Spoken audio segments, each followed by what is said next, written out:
کے انعامات میں نعمتوں میں اضافہ فرماتا ہے، اور مگر میں ہے جو ناشکرے ہیں ان کی نعمتوں میں کمی کرتا ہے۔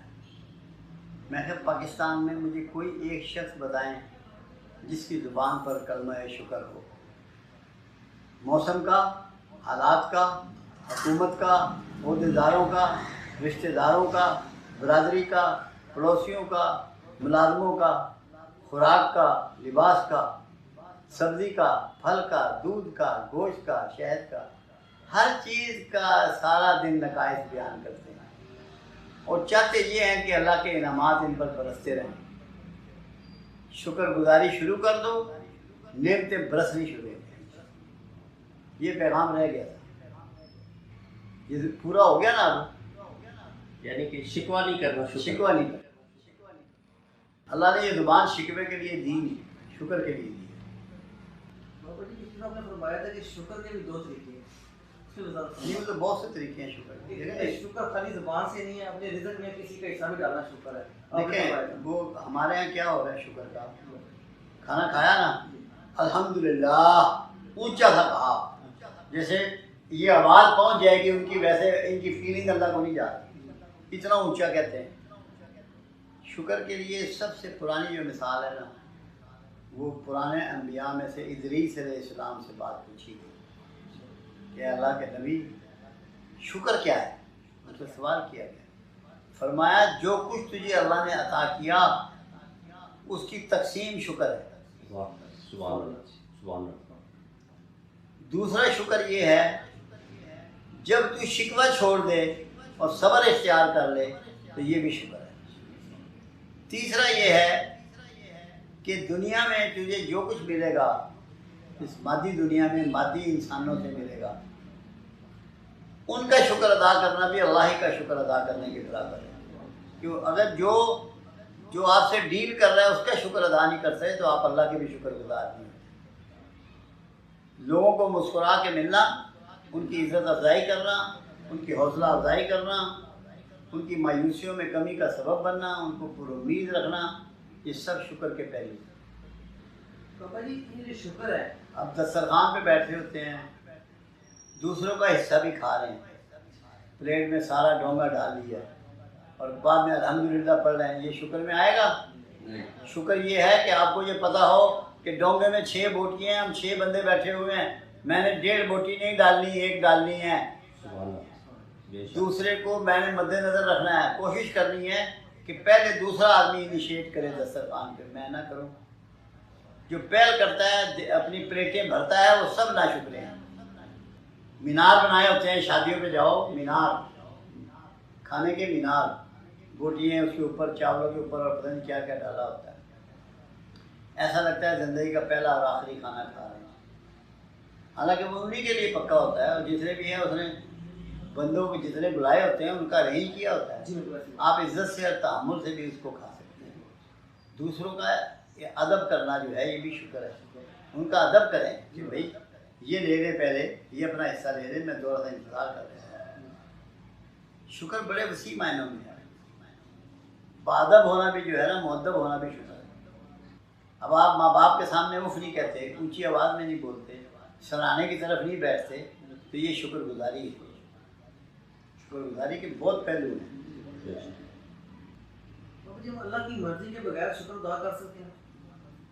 اگر اس طرح آپ جائیں پھر تو جو قتل کر رہے ہیں وہ بھی اللہ کروا رہا ہے آپ سے۔ دیکھیں اللہ نے سسٹم دیا، قرآن میں اللہ نے واضح کر دیا، ہم ہی الہام کرتے ہیں تقویٰ، اور ہم ہی نے الہام کیا فسق و فجور، دونوں چیزیں تمہیں بتا دی، ان میں سے چوائس تمہاری ہے کہ تم اللہ کی طرف جاتے ہو یا تم شیطان کی طرف جاتے ہو، یہ تمہارا اختیار ہے، اسی وجہ سے تمہاری پوچھ ہوگی۔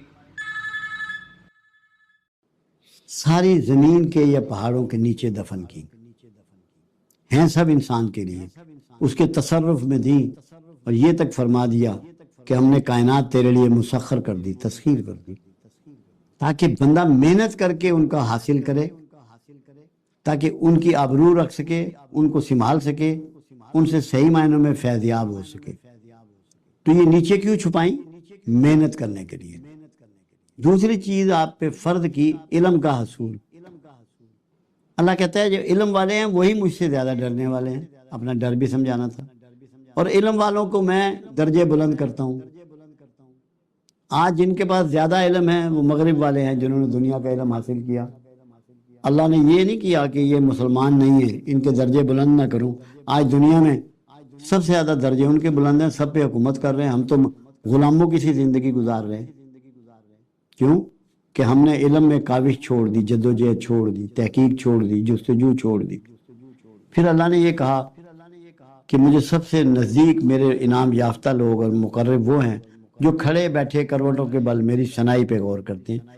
یعنی کہ پروڈکشن پہ, اس پہ پیدائش پہ, چیزوں کی بنانے پہ, صنائی صنعت. غربت دور کرنے کے لیے علم کے ساتھ محنت اور سائنسی علوم کا ہونا لازمی. محنت کی بات آپ یہ سمجھ لیں, ایک شخص کہنے لگا میں بڑا مقروض ہوں, بڑا غریب ہوں. سارے اصحاب رسول بیٹھے ہوئے تھے, آپ بھی تشریف فرما تھے. آپ نے کہا تمہارے گھر میں کچھ ہے؟ فرمایا کہ لکڑی کا پیالہ ہے جس میں ہم پانی شانی پیتے ہیں, کھانا, اور بھی کوئی برتن ہے. فرمایا جاؤ لے آؤ. جب وہ گھر سے لے آئے آپ نے اس کی بولی لگوائی. اس طریقے کو لائنز کلب نے اپنایا. لائنز کلب ایک سسٹم ہے, انہوں نے اپنایا. وہ سامان کی بولی لگواتے ہیں اور اس کی قیمت لگوا کے وہ قیمت اس بندے کو دیتے ہیں, اسے کسی کام پہ لگاتے ہیں. یہ انہوں نے رسول اللہ صلی اللہ علیہ وسلم سے سیکھا. آپ نے بولی لگوائی اور جب اس کو پیسے ملے فرمایا کہ ان کا تو آٹا لے لے یا کھانا لے لے 2 دن کا.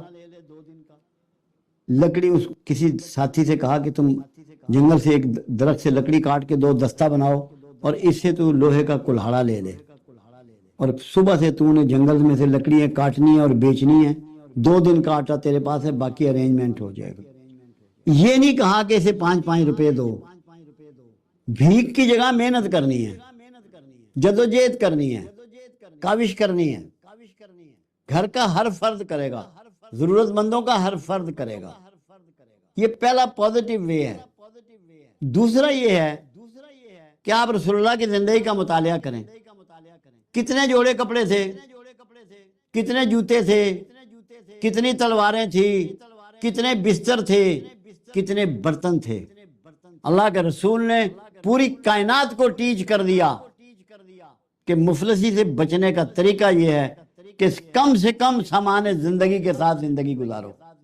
کم سے کم سامان کے ساتھ زندگی گزارو. یہ طریقہ ڈیزائن کیا رسول اللہ صلی اللہ علیہ وسلم نے. خوراک میں بھی جتنا کم آپ نے کھایا, کائنات میں ریکارڈ نہیں ملتا کہ کسی نے اتنا کم کھایا.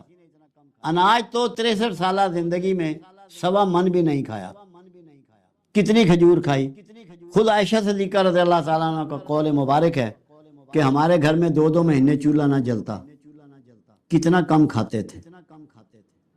یہ ہمارے لیے ڈیزائن کیا کیونکہ ہم پہ آپ کی پیروی فرض ہے. ہمارے لیے ڈیزائن کیا. اگر ہم لوگ کم سامان, کم کھانے, کم بسترے, کم جوتے, تقریب میں تھوڑے بندے, تھوڑی تقریبیں, تو کیا مفلسی رہ جائے گی؟ کیا غربت رہ جائے گی؟ میرے ایک ماموں تھے جو دنیا سے چلے گئے, مگر تھے سیانے بندے, سمجھدار بندے. تو مجھے ایک دن انہوں نے کہا, ایک جملہ کہا جو میں ابھی 78 سال کا ہو گیا ہوں, مجھے آج تک نہیں بھولا. میرے دماغ میں وہ فکس ہو گیا, متعین ہو گیا, چپک گیا. کہنے لگے بیٹا اپنے روز مرہ کے اخراجات کو قابو رکھنا. شادی بیاہ کا یا مکان بنانے کا خرچہ وہ زندگی میں ایک دفعہ ہوتا ہے, اس سے آدمی غریب نہیں ہوتا. جو روز مرہ کے فالتو خرچ کرتا ہے اس کو نہیں پتہ لگتا کہ میں نے کتنا ضائع کر دیا, کتنا بڑا نقصان کر دیا. پتہ تب لگتا ہے. وہ کہنے لگے اگر تو 10 روپے روز کے فالتو خرچ کرتا ہے تو مہینے کے 300 روپے ہو گئے, سال کے 3600 روپے ہو گئے, صرف 10 روپے فالتو خرچ کرنے پہ. اور اگر تو یہ 10 روپے بچا لے گا تو انہیں 3600 روپیہ بچا لیا سال میں. روز مرہ کے اخراجات کو جو قوم قابو کر لے گی, اپنے سسٹم میں لے آئے گی, کم سامان, کم کھانے پینے کے ساتھ, لیوش کام چھوڑنے کے ساتھ, وہ مفلس اور غریب نہیں ہو سکتی. پھر ایک بات انہوں نے مجھے اور سمجھائی, کہ بیٹا جو بھی امیر ہوا وہ بچا کر ہوا، کما کر نہیں ہوا. جو بھی امیر ہوا وہ بچا کر ہوا، کما کر نہیں ہوا. اس کی مثال دی انہوں نے کہ ایک شخص 1000 روپیہ روز کماتا ہے اور 1000 ہی خرچ کر دیتا ہے، وہ قیامت تک امیر نہیں ہو سکتا. ایک آدمی 100 روپیہ روز کماتا ہے اور 20 روپے اس میں سے بچاتا ہے، وہ امیر ہو جائے گا. کیونکہ غریب کون ہے؟ جس کی آمدن اخراجات سے کم ہے، وہ غریب ہے. امیر وہ ہے کہ جس کی آمدن اخراجات سے زیادہ ہے. تو اگر کوئی شخص اپنے اخراجات کم کر لے، کمائی نہ بھی بڑھے، تو وہ غریب نہیں ہو سکتا. پھر غربت کے لحاظ سے دو باتیں اور بھی ہیں جو آقا نے کہیں کہ کفر سے قریب ترین چیز جہالت اور غربت ہے. اگر انسان محنت شروع کر دے، علم حاصل کرنا شروع کر دے، کم سامان کے ساتھ زندہ رہنا شروع کر دے، تو غربت اور جہالت دونوں سے بچ جائے گا. پھر فرمان رسول ہے صلی اللہ علیہ وسلم کہ جس نے میانہ روی اختیار کی وہ کبھی مفلس نہیں ہوگا. تو مفلسی سے بچنے کا ایک روٹ کیا ہے؟ میانہ روی. عام زندگی، خاص مت بنو، پاٹے خاں نہ بنو، چیمپئن مت بنو کہ بندہ آ گیا مہمان، بوتلیں لے آؤ جی دوڑ کے. ارے بھائی سادہ پانی بھی پیش کر سکتے ہو. سب سے پہلا طریقہ کم سامان کے ساتھ زندگی گزارنے کے آرٹ سے. سادہ کھانا، سادہ دفتر، سادہ گھر، چھوٹا دفتر، چھوٹی گاڑی، اپنے آپ کو سکیڑ کر. میں نے ٹی وی پہ ایک دفعہ پروگرام کیا تھا جس کا نام میں نے رکھا تھا ریورس گیئر. اس میں نے یہی کہا تھا کہ پیچھے آ جاؤ ورنہ ذلت تمہارا پیچھا کر رہی ہے، تمہیں نہیں چھوڑے گی. یہ بات ہے کچھ 6 سال پہلے کی. میں نے کہا بجلی کا بٹن جلانے کی طاقت نہ رکھو گے، تمہارے گھر میں بجلی موجود ہوگی. گیس استعمال نہیں کرو گے، گاڑی تمہارے گھر کھڑی ہوگی، پیٹرول نہ ڈلوا سکو گے. پلٹ پلو، واپس ریورس لگاؤ. 1964 تک جا کے دیکھو کیا سامان ہوتا تھا گھروں میں. یورپ جا کے دیکھو ان کے گھروں میں کیا سامان ہے. چائنا جا کے دیکھو ان کے گھروں میں کیا سامان ہے. انڈیا جا کے دیکھو ان کے گھروں میں کیا سامان ہے. کم سامان کے ساتھ جینا سیکھو، کم اسباب کے ساتھ جینا سیکھو. جب تک سادگی اختیار نہیں کرو گے، دنیا کی کوئی طاقت تمہارے حالات نہیں بدل سکتی. 10 IMF آ جائیں تب بھی نہیں بدل سکتے. یہ ممکن ہی نہیں ہے. سب سے پہلی بات سمجھیں، اللہ کہتا ہے جسے چاہوں امیر کروں، جسے چاہوں غریب کروں، جسے چاہوں کشائش والا دوں، جسے چاہوں ناپ تول کے دوں، جسے چاہوں نہ دوں. یہ سب سے بڑا ایشو اللہ کے ساتھ ہے. اللہ کو راضی کرنے کی کوشش کرو. جب تک اللہ کو راضی نہیں کرو گے تمہارے حالات نہیں بدلیں گے. دوسرا، اللہ کسی بھکاری کو پسند نہیں کرتا. بھکاریوں کے بارے میں حدیث مبارکہ ہے، میرے آقا کا فرمان ہے کہ قیامت والا دن بھکاری ایسے ہوں گے جیسے ان کے چہروں پہ غاریں، دونوں طرف یہ گالوں کی بجائے غار ہوں گے. ان کو ایسے اٹھایا جائے گا.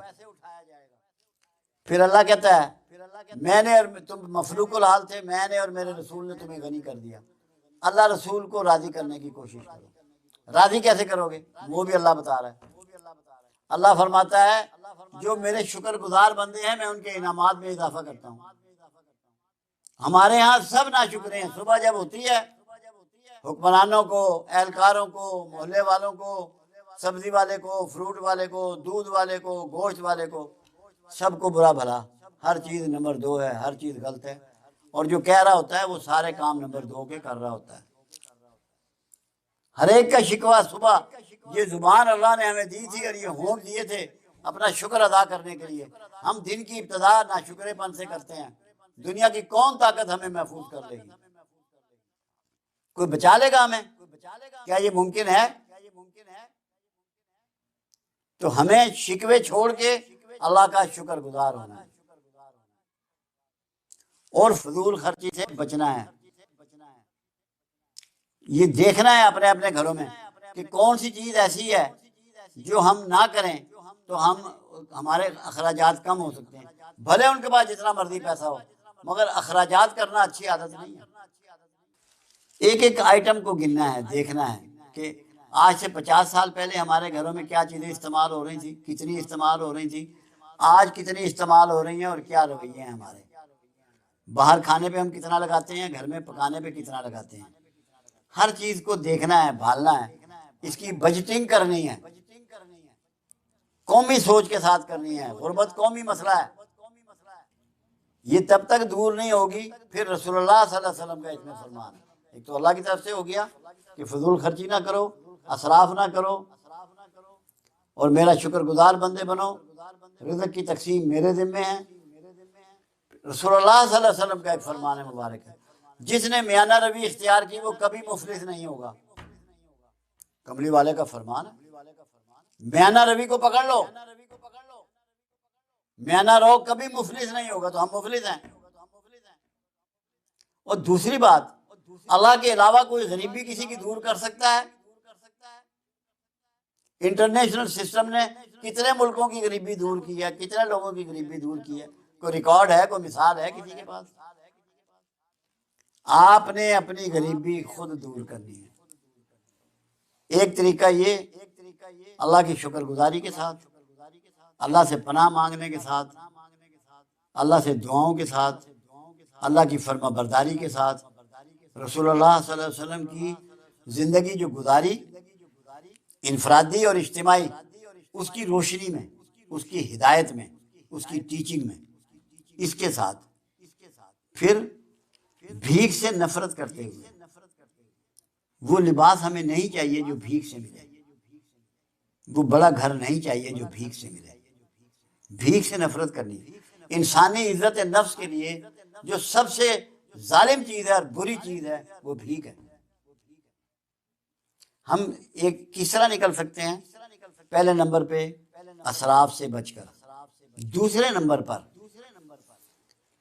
اب آپ دیکھیں، میں آپ کو ایک مثال دیتا ہوں تاکہ آپ کو بات سمجھ میں آئے. ماؤ زے تن، چائنا کا لیڈر، انقلاب کا لیڈر، ان سے کسی صحافی نے سوال کیا کہ آپ کا کوئی پرابلم ہے، کوئی مسئلہ ہے؟ کہا جی ایک بہت بڑا مسئلہ ہے. کہا کیا مسئلہ ہے؟ کہ ہمارے پاس کام زیادہ ہے، افراد کم ہیں. جو دنیا کی سب سے بڑی پاپولیشن ہے، کام زیادہ ہے، افراد کم ہیں. تو مقصد کیا ہوا؟ ہر فرد کو کام پہ لگا دو. اگر ہر فرد کام پہ لگ جائے اور کوئی مشکل نہیں ہے معاشرے کے لیے اور اسٹیٹ کے لیے. دوسری چیز آپ کے پاس وافر ہے، آبادی آپ کی 62% نوجوانوں کی ہے، ریٹائر لوگوں کی نہیں ہے. یہ جاپان نہیں ہے کہ جہاں ریٹائر لوگوں کی زندگی ہے، یہ پاکستان ہے، یہاں 62% نوجوان ہیں. اور زمین آپ کی بے شمار ہے. سارے نوجوانوں کو زمین کو آباد کرنے پہ لگا دو. اشتمال اراضی کے پروگرام بنا دو. مجبور کر دو ذمہ دار کو جس کی زمین ہے کہ اگر تیری زمین بے آباد ہوگی تو گورنمنٹ اس کو لے لے گی، ہائر کر لے گی. نوجوانوں کو یہ بتا دو کہ پاکستان کا کوئی سڑک ایسی نہ ہو جس کی سائڈیں کچی ہوں، وہ آباد کرنی ہے. کھیت آباد کرنے ہیں، پہاڑوں کو مسمار کر کے ان کو ہموار کر کے آباد کرنا ہے. ایگریکلچر ملک بن کے دکھا دو. ہر نوجوان کو استعمال کرو. میں چائنا کی ڈاکومنٹری دیکھتا ہوں، اشش کرتا ہوں. عورتیں، مرد، بچے، بوڑھے، جوان اپنے اپنے حصے کا سب کام کر رہے ہیں. یہ قسم کھا لو کہ ہم نے کسی کے مال پہ زندہ نہیں رہنا، ہم نے اپنے حصے کا کام کرنا ہے. اپنے آپ کو 24 گھنٹے جتا ہوا رکھنا ہے تاکہ قوم کی حالات سمر جائیں. قرضوں سے 78 سال میری عمر ہو گئی ہے، ابھی تک ہم قرضے ہی دیکھ رہے ہیں. قرضوں سے قوم نکلی نہیں. جب تک کام نہیں کرو گے، خود غیرت نہیں کرو گے، تمہیں کوئی نہیں نکال سکتا. ایک فارمولہ ماؤ زے تن نے دیا کہ جتنی آبادی ہے، جتنے لوگ ہیں، ان سب کو سکل ان سکل دونوں طرح کے کام موجود ہیں معاشرے میں، مملکت میں موجود ہیں. ہر بندے کو کام پہ لگا دو. ویلے بندے کو برداشت نہ کرے قوم کسی شکل میں. ویلا کھیت برداشت نہ کرے، ہر حال میں کھیت آباد ہو. اور ایک فارمولہ کبیر داس نے دیا امیر ہونے کا، غربت سے نکلنے کا۔ ایک تو مودتن نے دیا، پہلے اللہ نے دیا، اس کے رسول نے دیا، پھر میں نے مودتن کو کوٹ کیا۔ اب کبیر داس، جیسے چائنا میں کنفیوشس ہوا ہے، ایسے انڈیا میں کبیر داس ہوا ہے۔ ہمیں نہیں معلوم کہ وہ پیغمبروں میں سے تھا یا پیغمبروں میں سے نہیں تھا، مگر جو اس کی سینگ ہے وہ کمال کی ہے۔ کبیر داس کہتا ہے جو امیر ہوا بچا کر ہوا، کما کر نہیں ہوا۔ جو امیر ہوا بچا کر ہوا، کما کر نہیں ہوا۔ مثال دی اس نے، ایک شخص ہے 1000 روپیہ روز کماتا ہے اور شام کو 1000 ہی خرچ کر دیتا ہے۔ اس کے مقابلے میں دوسرا شخص ہے، وہ 500 روپے روز کماتا ہے، اس میں سے 20 روپے بچاتا ہے۔ تو کھیت والے سے پوچھتا ہے وہ شخص کہ یار تو نے کون سا ایسا کام کیا ہے جو تیرے کھیت پر بادلوں کا بندوبست کیا گیا ہے، بادل برسائے جا رہے ہیں، پیغام دیا گیا ہے۔ جو کھیت کی آمدن ہے اس میں سے پہلا ایک حصہ جو ہے وہ اللہ کے نام کا نکال دیتا ہوں، اللہ کے لیے استعمال کرتا ہوں۔ دوسرا حصہ جو ہے وہ میں اپنے خاندان پر خرچ کرتا ہوں، اور تیسرا حصہ میں اس کھیت کو لوٹا دیتا ہوں۔ پاکستان بھی تو ہمارا ایک کھیت ہی ہے، ہم اسے کیا لوٹا رہے ہیں؟ تو جب تک ہم پاکستان کے کھیت کو دینا نہیں شروع کریں گے تو خدا نہ خواستہ کھیت ویران نہ ہو جائے۔ یہیں سے اب سب کچھ کما رہے ہیں، عزتیں پا رہے ہیں، تعلیم پا رہے ہیں، شادیاں ہو رہی ہیں، گھر بن رہے ہیں، کاروبار ہو رہے ہیں، کنوینس ہے، ٹرانسپورٹیشن ہے، دنیا بھر کی سہولتیں ہمارے پاس ہیں۔ ہم میں سے ہر ایک کو یہ سوچنا ہے کہ جہاں سے ہم سب کچھ پا رہے ہیں اس کو لوٹا کتنا رہے۔ یہ معمولی سی باتیں ہیں جو روٹین کی روزمرہ کی باتیں ہیں۔ اگر ہم نے یہ سمجھ لیں اور سیکھ لیں تو کچھ ہمیں بہت بڑے بڑے کام کرنے کی ضرورت نہیں ہے۔ ہم اپنی روزمرہ کی زندگی کو بہتر بنا کر اپنے ملک کو بہتر بنا سکتے ہیں، اپنے کھیت کو آباد کر سکتے ہیں، اپنے حالات کو بدل سکتے ہیں کہ اگر ہم بچت کی عادت ڈال لیں، ملک کے لیے کچھ نہ کچھ قربانی کی عادت ڈال لیں، اس کے لیے کچھ نہ کچھ ڈیلیوری کی عادت ڈال لیں، یہ اگر ہم کر لیں تو ہم بہت سے فائدے اٹھا سکتے ہیں۔ ایک چیز کا تذکرہ اور میں ضروری سمجھتا ہوں کہ آج کل من حیث القوم ہم پاکستانی مایوسی کا بہت شکار ہے۔ مایوس کسے کہتے ہیں؟ اللہ کا ایک بڑا مقرب، عبادت گزار، علم والا، ہر وقت سجدے کرنے والا، اس کا نام تھا عزازیل۔ وہ امیدوار تھا کہ زمین پہ اس کو خلیفۃ الارض بنا کے مقرر کیا جائے گا۔ جب پروردگار عالم نے آدم کو خلیفۃ الارض بنا دیا تو وہ مایوس ہوا، اور پھر اللہ نے اس کا نام ابلیس رکھا۔ ابلیس کہتے ہیں انتہائی نامراد اور مایوس کو۔ سب سے زیادہ اگر اللہ نے کسی بات پر تنبیہ کی ہے انسان کو تو وہ یہ ہے کہ تو چھوٹے یا بڑے کچھ بھی گناہ کر لے مگر میری رحمت سے کبھی مایوس مت ہونا۔ اور آپ کے ساتھ اللہ نے یہ احسان فرمایا، ابلیسیت کے توڑ کے لیے آپ کو رحمت للعالمین عطا فرمائے۔ رحمت ہر لمحہ امید ہی کا ایک نام ہے، تاکہ آپ ہر حال میں، حالات کچھ بھی ہوں، کیسے بھی ہوں، امید سے وابستہ رہیں، اور اس کے لیے دعائیں تعلیم فرمائیں۔ دعا ایک ایسا عمل ہے جو آپ کو ہمیشہ پر امید رکھتا ہے۔ دعا مانگنے کا مطلب ہے ایک ایسی ہستی ہے کہ جو آپ کی بات سن رہی ہے، آپ کو دیکھ رہی ہے، اور یہ طاقت رکھتی ہے کہ جو آپ ڈیمانڈ کر رہے ہیں اس کے مطابق بھی کر دے۔ ہمیں اس کے خلاف جہاد کرنا ہے، مایوسی سے ہمیں لڑنا ہے ہر حال میں۔ اور اگر ہم مایوسی سے نہ لڑیں گے تو ہم دنیا میں سب سے گھٹیا لوگوں میں شمار ہو جائیں گے۔ ہمارے معاشرے ٹوٹ پھوٹ کا شکار ہو جائے گا اور برے حالات میں ہم تبدیل ہو جائیں گے۔ ہمیں ہر حال میں مایوسی کے خلاف جہاد کرنا ہے۔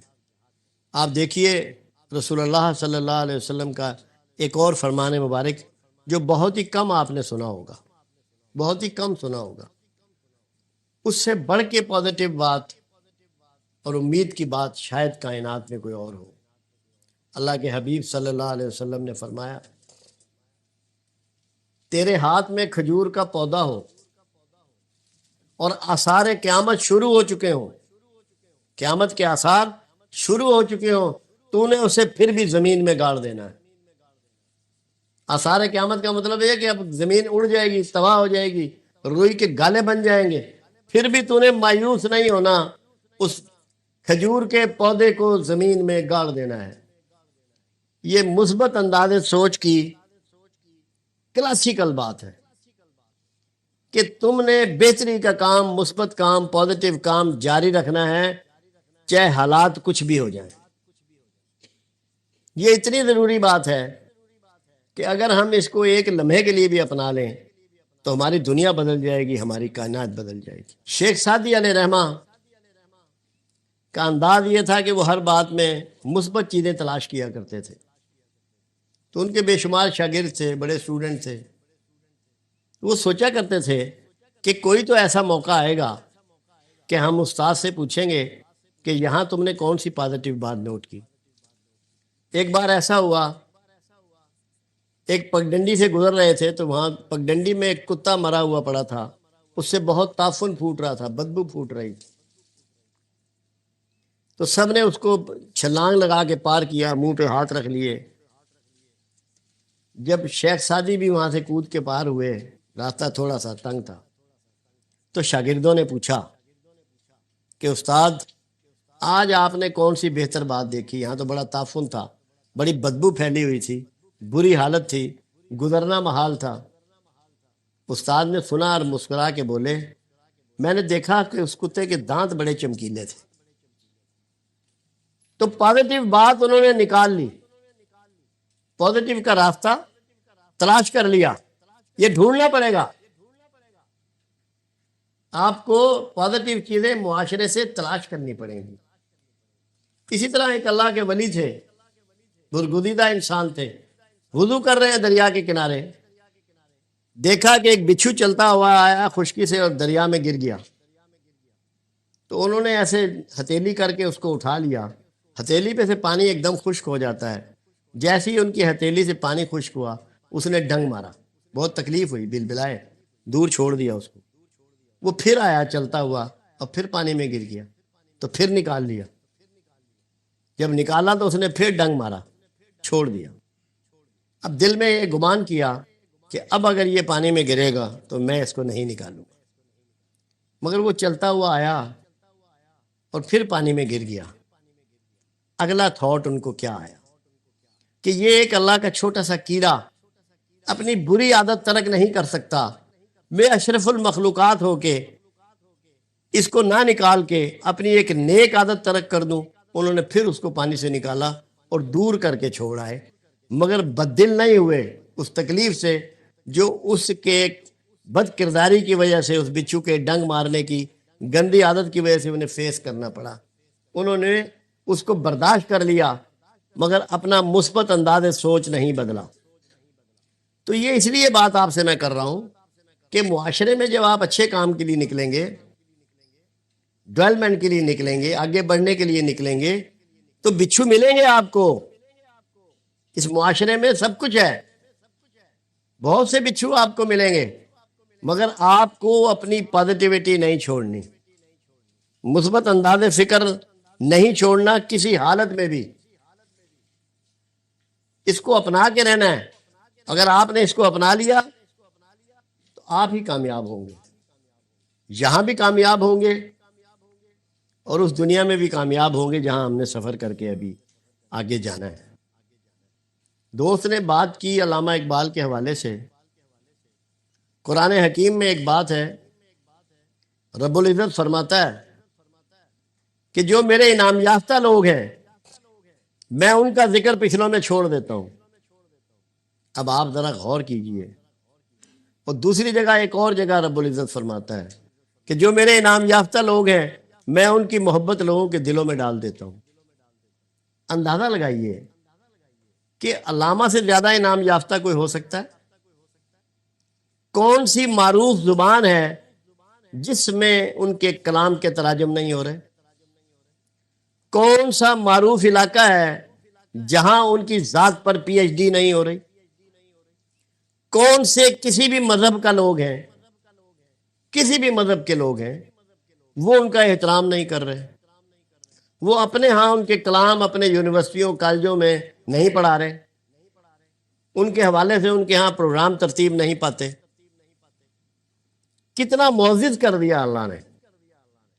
کیا یہ بغیر سبب کے ہوگا کہ علامہ کو اللہ پروردگار عالم نے اتنا معزز کر دیا کہ اس کا نام پچھلوں میں چھوڑ دیا اور بے حساب چھوڑ دیا؟ اب جو کچھ ہونے جا رہا ہے اس کے بارے میں بھی بات کریں۔ مسلمان کو مسلمان کر دیا طوفان مغرب نے۔ طوفان مغرب آ رہا ہے، آپ سے نفرت کی جا رہی ہے، آپ کے دین میں گڑبڑ کی جا رہی ہے، اور یہی وہ حالات پیدا ہوں گے کہ آپ صحیح معنوں میں مسلمان کے روپ میں آ جائیں گے، مسلمان بن جائیں گے۔ تو اتنا معزز کیسے ہو گیا علامہ؟ شاید تو دنیا میں بہت سے ہوئے،